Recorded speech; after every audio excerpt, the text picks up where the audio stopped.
마지막 장인 22장 한 장만 남겨놓고 있습니다. 저 개인적으로는 요한계시록을 여러 번 공부했던 경험이 있었습니다. 그런데 요한계시록 성경 말씀을 공부할 때마다 매번 온몸이 전율케 하는 그런 소름이 오싹하는 두려움을 갖게 합니다. 요한계시록은 세상 종말에 대한 하나님의 말씀이기 때문에 예수를 믿고 구원받은 성도들에게는 한없는 축복의 메시지입니다. 그러나 반대로 그리스도를 믿지 않거나 믿음을 갖고도 있었지만 마지막 때의 적그리스도의 공격과 또 공중권세를 잡은 사탄 마귀의 환난과 핍박으로 대교한 자들은 심판을 받아서 유황불못 속에서 죽지 못하고 영원히 살게 되는 저주를 받게 됩니다. 요한계시록의 내용들은 분명 그리스도 예수께서 이 땅에 다시 오실 때에 이 세상에 나타나는 현상에 관한 이야기이지만 주님이 재림하시기 전에 죽은 사람들에게는 이 요한계시록은 또한 한 개인이 임종을 맞이했을 때 그가 하늘나라로 구원받는 자가 되느냐 그렇지 못하느냐 하는 결과를 미리 볼 수 있는 계시의 말씀이기 때문에 이 말씀은 또한 우리의 신앙의 삶을 다시 한번 새롭게 하는데 큰 힘이 되게 합니다. 개인적인 관점에서 이 요한계시록을 읽다 보면 과연 우리가 예수 그리스도를 믿는 믿음으로만 완전한 구원을 이루게 할 수 있을지에 대한 의문을 갖게 합니다. 예를 들면 A라는 사람이 전도를 받아서 교회에 다니게 되고 세례를 받고 신앙생활을 하게 됩니다.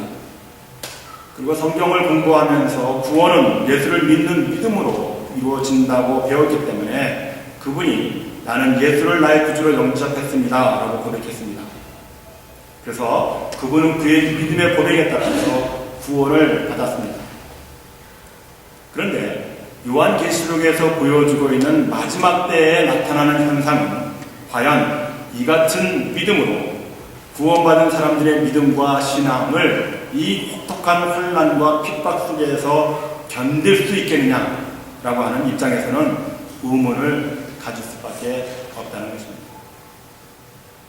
이러한 의문은 마지막 때에 구원받은 사람들과 지옥으로 떨어지는 사람들의 심판의 기준을 보면 더 확연해집니다. 먼저 마지막 때에 구원받은 성도들은 어떤 사람들일까? 요한계시록 20장 4절의 말씀에 보면 구원받은 성도들에 대해서 이렇게 증언합니다. 내가 또 보좌를 보니 거기에 앉은 자들이 있어 심판하는 권세를 받았더라. 또 내가 보니 예수를 증언함과 하나님의 말씀 때문에 목배임을 당한 자들의 영혼들과 또 짐승과 그의 우상에게 경배하지 아니하고 그들의 이마와 손에 그의 표를 받지 아니하는 자들이 살아서 그리스도와 더불어 1000년 동안 왕노릇하니. 자, 여기에서 구원받은 성도들의 기준을 보면 첫째는 예수를 증언한 사람들입니다. 나 홀로 예수 믿는 것이 아니라 다른 사람들에게 영생의 길 되시는 예수 그리스도를 전도했다는 것입니다. 그리고 둘째는 하나님의 말씀을 지켜 행하는 이 일 때문에 순교를 당한 사람들, 목배임을 당한 사람들. 그리고 세 번째가 우상에게 절하지 않는 사람들입니다. 여러분, 여기에서 우상이라고 하는 것은 하나님 앞에 가까이 나아가게 하는 걸림돌이 되는 우리 삶 속에서 벌어지고 있는 모든 하나님의 뜻이 아닌 세상에 향한 우리들의 마음인 것을 우리들이 바라볼 수 있다고 한다면 과연 우리의 믿음과 신앙의 지금의 상태로 주님께서 공중 재림하실 때 그분을 맞이하면서 우리도 공중에 부양되어 그 주님 품에 안길 수 있겠느냐 하는 것이죠. 심판을 받는 자들의 모습을 21장 8절에 보면 이렇게 증거합니다. 그러나 두려워하는 자들과 믿지 않은 자들과 흉악한 자들과 살인자들과 음행하는 자들과 점술가들과 우상 숭배자들과 거짓말하는 모든 자들은 불과 유황으로 타는 못에 던져지리니 이것이 둘째 사망이에요. 마지막 때에는 그리스도 예수와 하나님께 대적하기 위해서 적그리스도들이 나타나서 교회와 성도들을 공격합니다. 배교를 강요하고 사탄과 마귀들은 성령의 역사를 거슬려서 성도들을 유혹하여 자기들에게 종노릇하게 합니다. 그런데 저와 여러분, 단순히 예수를 믿는 고백으로만 이러한 환난과 핍박을 과연 견딜 수 있겠냐 하는 것이죠.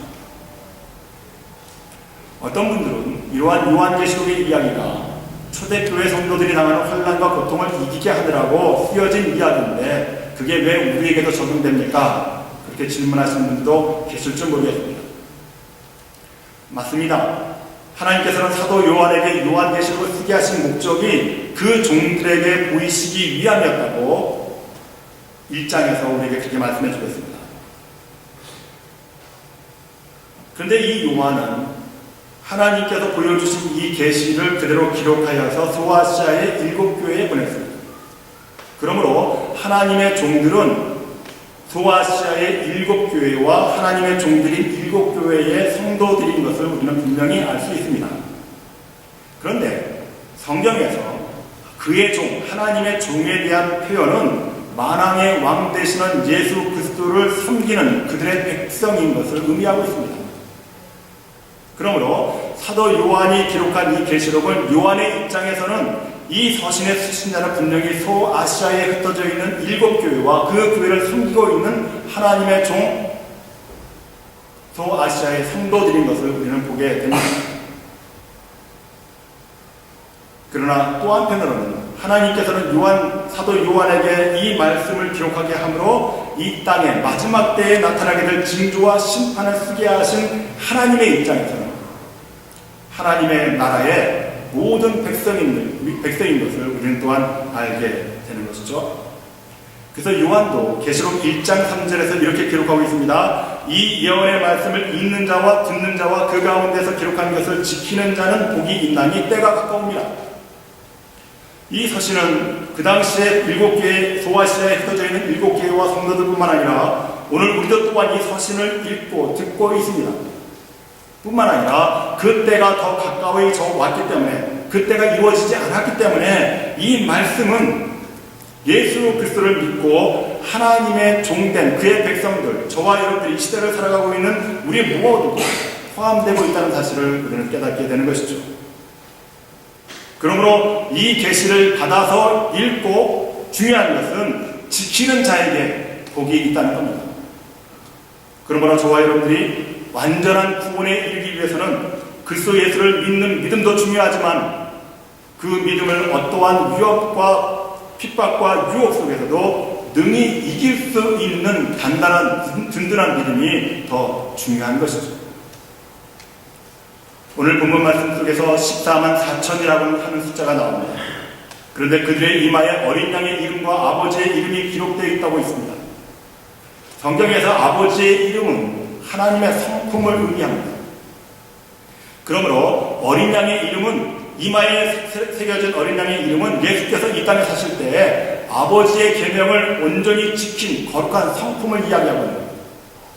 그리고 하나님의 이름은 하나님의 성품을 말하는데 출애굽기 34장 6절에 보면은 이 하나님의 성품에 대해서 이렇게 증거하고 있습니다. 여호와로라 여호와로라 자비롭고 은혜롭고 노하기를 더디하고 인자와 진실이 많은 하나님이로다.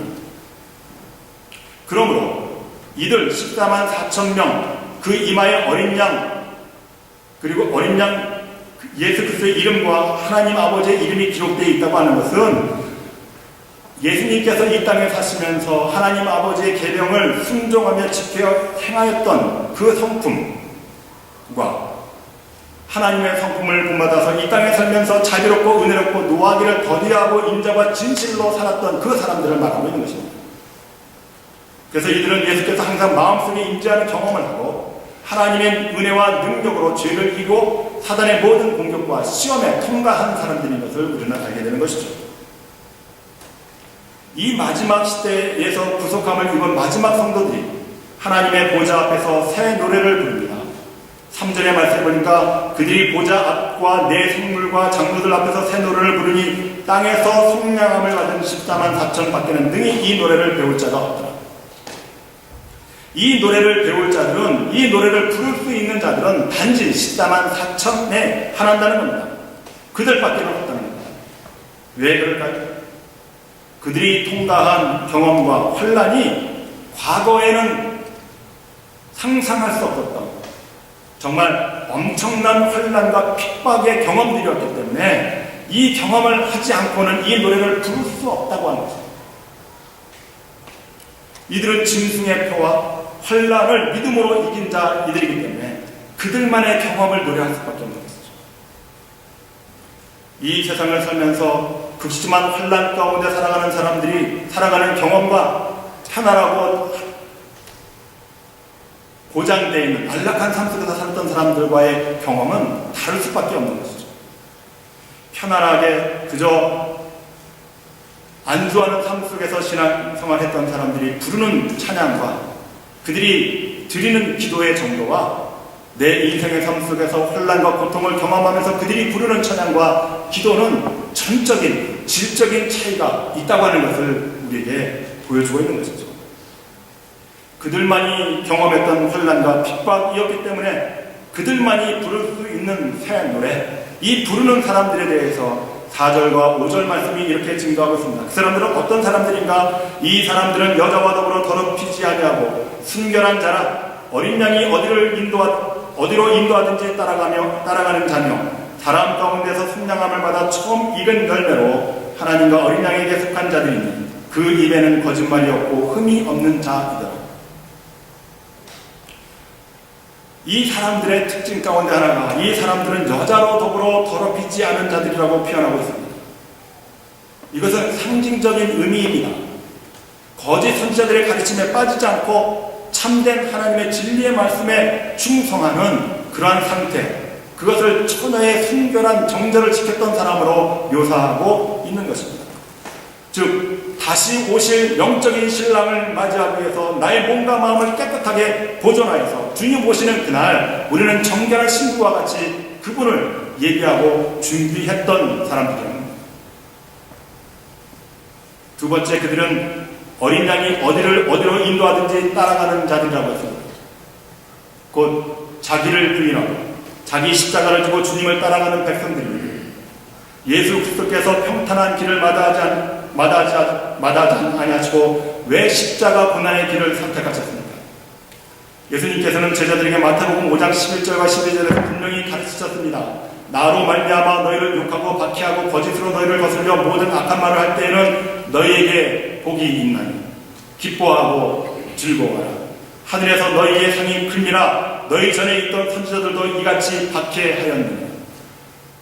예수를 따른다는 것, 하나님의 진리의 말씀대로 산다는 것이 바로 순탄한 길이 아니라 고난의 길이며 외로운 길이기 때문에 친히 우리에게 그분을 따르는 삶이 어떤 것인지를 보여주시기 위해서 골고다의 길, 십자가의 길을 마다하지 않으시고 고난과 환난을 당하신 분이 바로 우리를 구원하신 그리스도 예수인 겁니다. 그러므로 사랑하는 성도 여러분, 예수를 믿으면서도 여러분들의 삶이 평탄하십니까? 탄탄대로에 서 계십니까? 여러분들에게는 하늘나라에서 받을 상이 없습니다. 진실하게 성실하게 예수를 믿고 따른다면 반드시 그 삶 속에서는 우리가 견디기 힘든 고난도 함께 경험하게 됨을 의미하는 것입니다. 이것을 이기는 자에게만 상이 있다는 겁니다.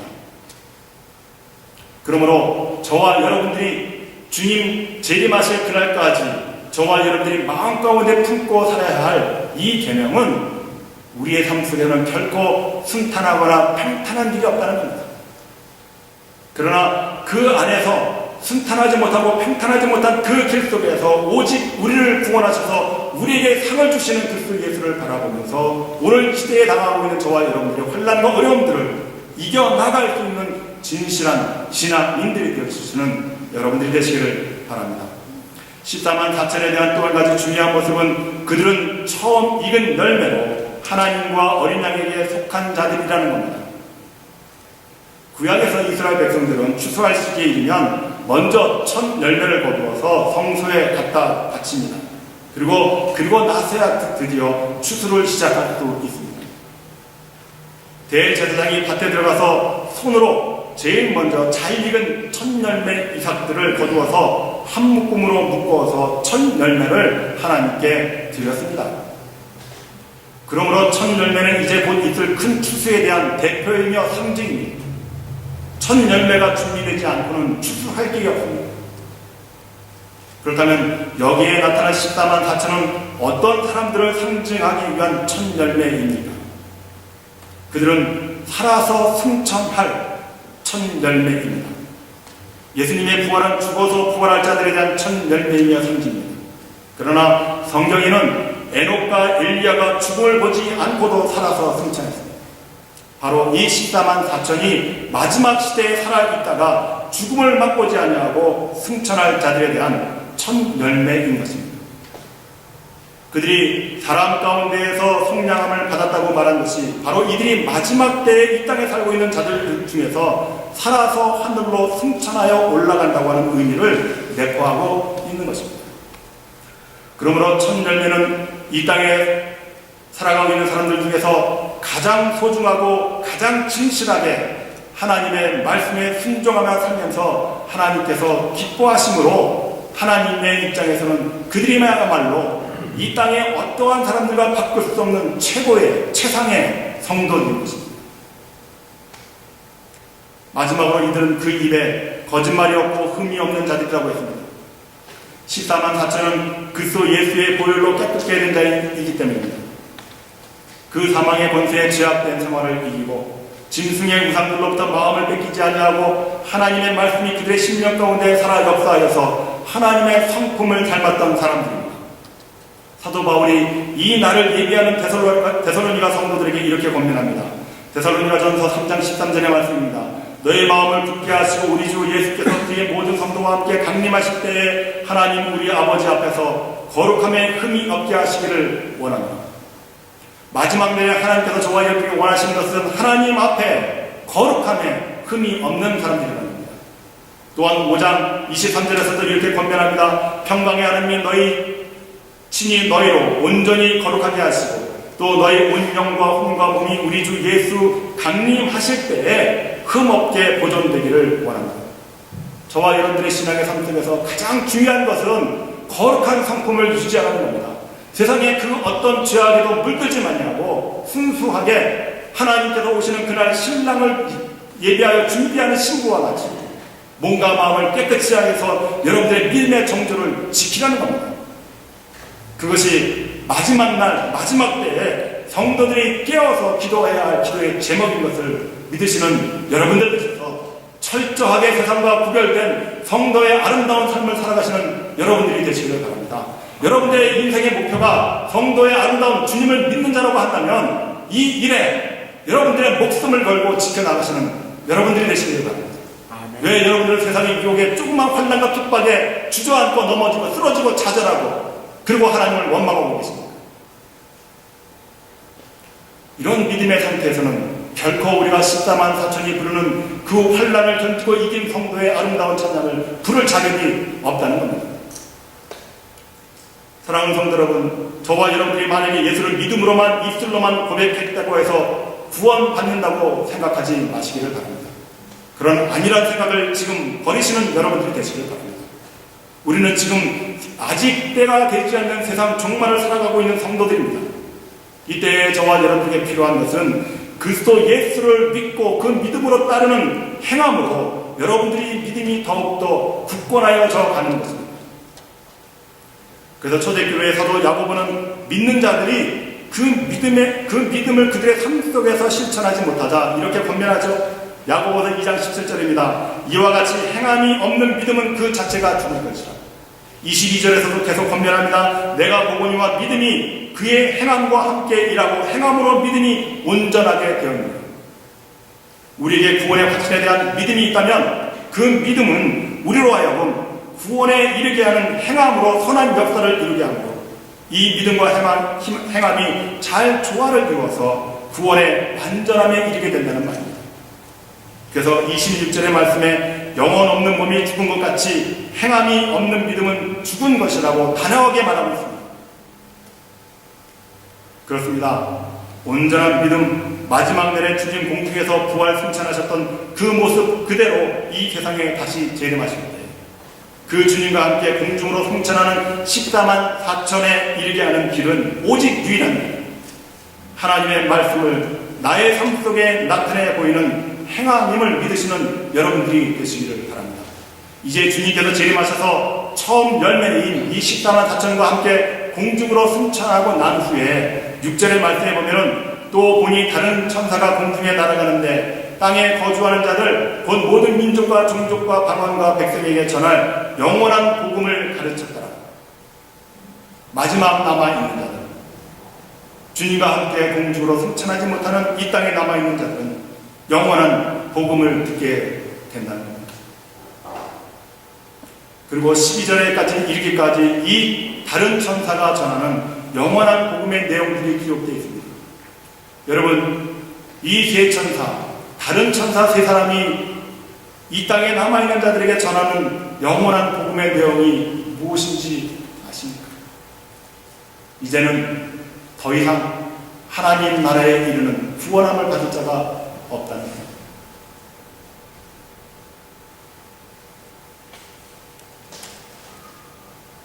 여러분들이 잘 아는 신약성서의 복음서는 마태복음, 마가복음, 누가복음, 요한복음 4권의 책입니다.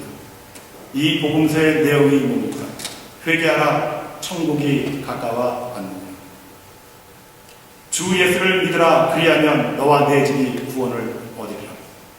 이것이 내 책에서 보여주고 있는 복음, 굿뉴스, 좋은 소식, 기쁨의 소식입니다. 회개하고 예수를 믿으면 천국에 이른다고 하는 내용이 복음서의 내용입니다. 그런데 마지막 때에 다른 천사, 곧 세 천사가 등장하여서 전하는 복음을 영원한 복음이라고 했습니다. 영원한 복음이라고 하는 이 말은 성경 전체에서 이곳에 단 한 번만 사용되어요. 복음 앞에 영원한이라고 하는 이 형용사가 붙은 이유는 이제 더 이상 이 세상에는 구원받을 자가 없다는 겁니다. 지금 이 세 천사들이 영원한 복음 선포는 세상 사람들에게 구원의 기회를 다시 주시는 것이 아니라 심판이 남아있는 자들에게 너에게 반드시 하나님의 무서운 진노의 심판이 이르게 된다는 것을 선포하는 겁니다. 그것이 영원한 복음의 내용입니다. 이 천사가 외치는 영원한 복음의 내용이 7절서부터 11절 사이에 있는 내용입니다. 그 내용에는 예수 그리스도를 믿고 구원을 얻으라는 내용이 없습니다. 오직 하나님께서 이 땅에 남아있는 자들에게 내리시는 무서운 진노의 심판의 내용들입니다. 세 천사가 영원한 복음을 선포하자 곧 하나님의 심판이 남은 자들에게 이루어집니다. 그런데 그렇게 극심한 고통의 심판을 받으면서도 이들은 하나님의 이름을 더욱 비방하고 오히려 회개하지 않고 하나님께 영광도 돌리지 않더라고 기록하고 있습니다. 오히려 이들은 이러한 심판하시는 하나님께 남은 자들을 모아서 하나님께 대항하기 위하여 큰 전쟁을 준비하고 있는 모습을 우리에게 보여줍니다. 이렇게 어리석은 인간이기에 도저히 구원받지 못하고 영원한 심판에 이르기 때문에 영원한 복음이라고 말하는 것입니다. 여러분들은 지금 어떤 모습으로 하나님을 섬기며 예수 그리스도를 따르고 계십니까? 구원받기에 합당한 삶을 사시는 여러분들이 되시기를 바랍니다. 아멘. 하나님의 말씀의 정절을 지키시는 여러분들이 되시기를 바랍니다. 아멘. 예수 그리스도께서 지시한 어떤 말씀이든지 그 말씀에 순종하며 따르는 주의 백성들이 되기를 바랍니다. 아멘. 하나님의 구원의 은혜에 속량받은 어린 양의 이름과 하나님의 성품의 이름이 여러분들의 이마에 인치심을 받기를 바랍니다. 아멘. 성경의 말씀을 왜곡하거나 다른 내용으로 가감하지 마시기 바랍니다. 그렇게 흠이 없고 정결하고 고귀한 신앙의 삶을 감당하시는 여러분들이 되셔서 주님께서 재임하시는 그날에 14만 4천의 무리들이 부르는 그 아름답고 놀라운 웅장한 찬양을 하나님 앞에 노래함으로 영광을 돌리는 성도들이 되어야 되지 않겠습니까? 여러분들이 이왕 예수를 믿고 지금 교회에 다니면서 신앙생활 하는데 좀 더 열성과 성의를 가지시고 하나님 말씀을 이 땅에 구현하며 실천하는 삶 속에서 살아야 되는 것 아니겠습니까? 안일하게 뜨뜻미지근하게 신앙생활을 감당했던 라오디게아 교회의 성도들에게 사도 요한은 하나님의 계시의 말씀을 주면서 하나님께서 어떻게 하신다고 말씀하셨습니까? 토하여 내치리라. 저와 여러분들의 믿음과 신앙이 오늘 여러분들이 진단한 여러분들의 마음속에서 살아있고 있는 여러분들의 마음 가운데 자리 잡고 있는 믿음과 신앙이 어떠한 상태인지를 잘 판단하시고 우리에게 필요한 것이 무엇인가를 다시 한번 깊이 생각하셔서 마지막 날이 가까이 오고 그날이 우리 앞에 눈앞에 현실로 나타나기 전에, 그래서 다른 세 천사가 전하는 영원한 복음, 심판의 메시지를 듣기 위하여 이 땅에 남아있는 자들이 되지 마시고, 하나님께서 그리스도 예수를 이 땅에 다시 보내주셔서 공중에 재림하실 때 우리 모두가 죽음을 보지 아니하고 하늘나라에 승천하면서 아름다운 찬양, 영광의 찬양을 부르는 14만 4천의 새 노래가 여러분들의 입 안에서 불려지는 그날을 바라보면서 오늘 여러분들의 신앙의 삶을 철저하게 아름답게 하나님 중심으로 하나님의 뜻대로 살아가시는 복된 주의 성도들이 되시기를 바랍니다. 사도 요한은 담모섬에서 죽어가면서 이 하나님께서 자기에게 보여주신 계시의 말씀을 기록했습니다. 기록하고 이 말씀을 읽고 듣고 지키는 자에게 복이 있다고 분명하게 말씀하고 있는 것입니다. 복된 사람들이 되시는 여러분들이 되시길 주의 이름으로 간절히 축복합니다. 기도하시겠습니다. 사랑과 은혜가 풍성하신 아버지 하나님, 이 세상을 바라볼 때 죄악이 얼마나 극심한지 우리가 도저히 우리의 아름다운 신앙과 믿음의 정도를 지킬 수 없는 형편에까지 이르게 되어 있습니다. 아버지 하나님, 우리가 이 땅에 살아가면서 참으로 하나님께서 우리에게 주신 이 복음의 진리의 말씀을 선포하며 살아가는 주의 백성들 되게 도와주십시고, 우리가 이 땅을 살아가는 어떠한 날들 속에서도 당하는 환난과 고통과 어려움과 핍박과 모든 당함을 견디며 이길 수 있는 믿음의 능력의 성도들이 될 수 있도록 도와주시옵소서. 이 신앙을 우리들이 훈련받기 위해서 더욱 뜨겁게 교회에 모여서 하나님의 말씀을 공부하고 나눌 수 있는 성도들 되게 도와주시옵시고, 날마다 주의 성전에 나와서 기도하는 영혼들 될 수 있도록 도와주시기를 원합니다. 아버지 하나님, 세상에 아직도 구원받지 못한 자들을 안타까이 여기며 긍휼히 여기며 그들을 위하여 아버지 하나님 복음을 들고 세상에 나아가서 그들을 구원케 하는 일에 헌신하고 쓰임받을 수 있는 주의 일꾼들 되게 도와주셔서 주님 공중에 재림하신 그때 하나님, 우리 또한 이 땅에서 모든 사람들과 함께 성도들과 함께 공중에 올라가 주님의 영광을 찬양하는 아름다운 성도들, 그 구원의 날들이 우리에게 속히 임할 수 있도록 도와주시옵기를 우리를 주에서 구원하신 그리스도 예수 이름으로 간절히 축복하며 기도드리옵나이다. 아멘.